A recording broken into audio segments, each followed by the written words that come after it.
What happened to our beautiful spring weather? Last couple days it's been cold, rainy, kind of gloomy. Hello everyone, welcome to another episode. Today we are at the Zimmerman Center for Heritage, where we are going to do a walkthrough. I did an episode here a couple weeks ago where we went up on top into the Native Lands Park, went for a hike up there, checked out some of the fields, went down to the stream. I'll put a link to that episode up right now. That's the center right there. I was here a couple days ago checking it out, and we're going to go inside there and we're going to look at all the displays. They got cool signage, a lot of information about the Susquehannocks. One thing I did want to correct from that past video, I think I said there were 4,000 to 6,000 Susquehannocks living up on top of this hill. That was wrong. I think that was a number that I had read during my research. I got it mixed up. That was actually the peak number in terms of Susquehannock population when they had their big villages over there in the Washington borough. By the time they got to here, which I think was about 1676, there were only about 900 of them left. They had 16 longhouses up on top of that ridge there, but there were only 900, and they were only here for 4 years, at which point they then decamped down to Maryland. Eventually they wound up over here at Conestoga, at the Conestoga town, and that's where that horrible massacre took place. So I just wanted to clear that up. There were not 4,000 to 6,000 of them up on top of this ridge, although you certainly could fit 4,000 to 6,000 of them up there, because there's a lot of land, a lot of grassy knolls up there on top of this ridge. And they do offer these cool boat rides here. I think it's called Chief Uncas or Unicas. It's an old boat that they restored. It's not here yet though. I don't think the season has started yet. We'll ask when we get up there, but that's what this is for. You come down here and they got a nice little walkway, and here's the river, and the boat pulls up right there, and then you go up and down. I'm going to leave a link right now. I think Lewis from Simply Expo Venturing, I think he did a video here a couple years ago where he went on the boat and he recorded the whole thing. If I'm right about that, I'll leave that link up right there. That way you can kind of see what happens when you go on that boat tour. Another reason I wanted to come down to the dock here is to show you this map. Latrobe's Survey of the Susquehanna. So Benjamin Henry Latrobe made a map of this part of the Susquehanna.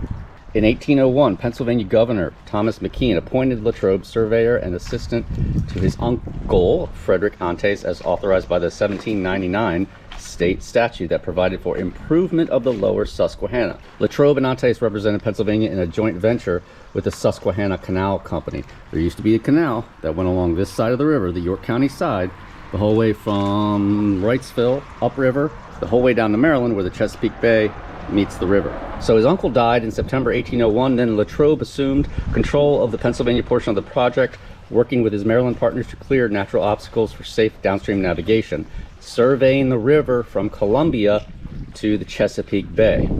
One of the results of that survey was this beautiful map. And I like this map because it shows what this area was like before they put in all the dams, right? There are the big hydroelectric dams downriver of here that created artificial lakes. Lake Aldred, this is Lake Clark, right? And then you go past the Conowingo, and that's when you finally get down to the level of the Chesapeake Bay. As cool as those lakes are, and as much as they provide great opportunity for boating, jet skiing, fishing, and all that stuff, they also kind of drowned the original landscape, the original topography of this river. The great thing about this map is that it shows you exactly what it looked like before any of that stuff was built, before any of those big hydroelectric dams were put in, thus creating the lakes, thus backing the water up, right? This is Lake Clark. I think this gets about 50 feet deep. I'm pretty sure the main channel of the river used to run right here. And I always imagine what it would look like if you could just suddenly drain the waters and all the original rocks will come out. Well, you don't have to imagine, because this map here shows you exactly what it looked like. And as you can see, there were just tons of islands, right? Very wild, very rocky, rapids, riffles, waterfalls. A lot of these streams that come in here, they would have been getting steeper as they headed towards the river, and you would have had a lot of waterfalls coming into the river here that are now all underwater. I mean, look how many islands there were. The little colored marks going this way, those indicate rock exposure. Here's Columbia, here's Wrightsville, here's Kreitz Creek, right? Here's where they had the feeder dam. One of the feeder dams would have been here. Just rocks, riffles, and then you get down here where it gets narrow, This section here especially,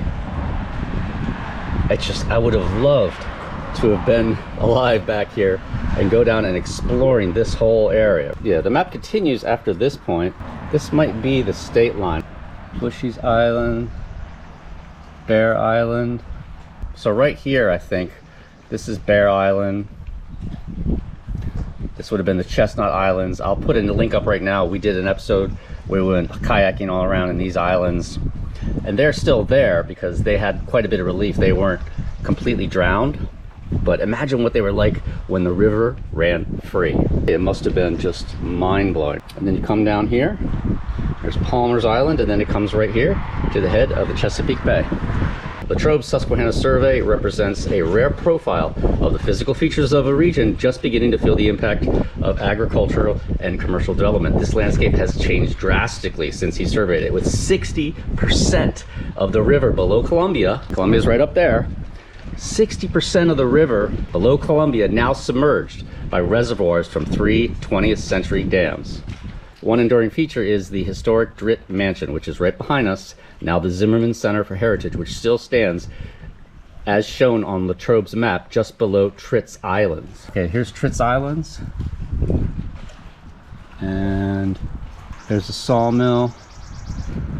I think where we are right now is right around here. So there you go. And you can look at this map online. You can zoom in and get a better idea. This is obviously out in the sun. It gets faded. But they did a nice job here, putting it up here, laying it all out. And it is very chilly today. Let's go inside the house now and check out all the cool stuff they have in there.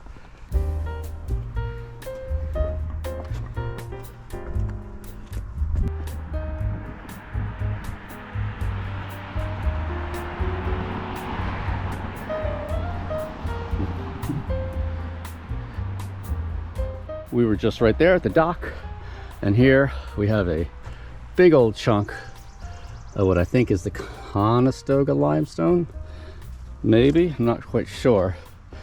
And we have a brass plaque here, Captain Thomas Cressup, 1703 to 1790. A Marylander settled on these Indian lands of the Conejohela in 1730 and held them for Lord Baltimore against the Penn proprietors until 1736, when in the Border War he was burned out of his log house or fort near this marker toward the river on his plantation Pleasant Garden and carried prisoner to Philadelphia. His plantation Pleasant Garden ran up here, and this signage deals with that war. So when you're here, you read this, you'll know all about that. Okay, coming around the upriver side of the house here. And there's a fireplace right in here, and I think this is one of those old ovens, perhaps. See that right there? This is the back side of the house. River's right over there. The Dritt Mansion, a home at the center of history. The Zimmerman Center for Heritage honors John and Catherine Zimmerman, who saved this home from decay and restored it to its historic integrity. The house is also known as the Dritt Mansion, after the family who owned property for 70 years in the 18th and 19th century. That's a picture of John and Catherine. Thank you for saving this historical mansion. The Dritt Mansion was the centerpiece of a working farmstead for 2 centuries. The bare hills visible in this late 19th century view have since become reforested. Their steps go right up the trail. It's a very short little hike. You pop out on the top and it's a big field, big series of fields up there. Over there is where the Susquehannocks had their palisaded village. And then if you go a little bit farther that way, there's some ruins of a farm that used to be over there as well during the 1800s. Built of native bluestone, the Dritt Mansion's architectural style reflects English and German influences. The house is most associated with Jacob Dritt, who lived here from 1783 until he drowned in the river in 1871. And we'll go over the circumstances of his drowning in there with that signage. He served in the Revolutionary War, was captured at the Battle of Fort Washington in New York, and held captive on a prison ship. Oh God, Long Island Sound for 2 years on a prison ship? Aye. He later was a Major General of Pennsylvania's Commonwealth Militia. Dritt's home here was a place of business. He engaged in wine and liquor trading, farming, and milling. He operated Blue Rock Ferry and laid out the village of Washington Borough across the river.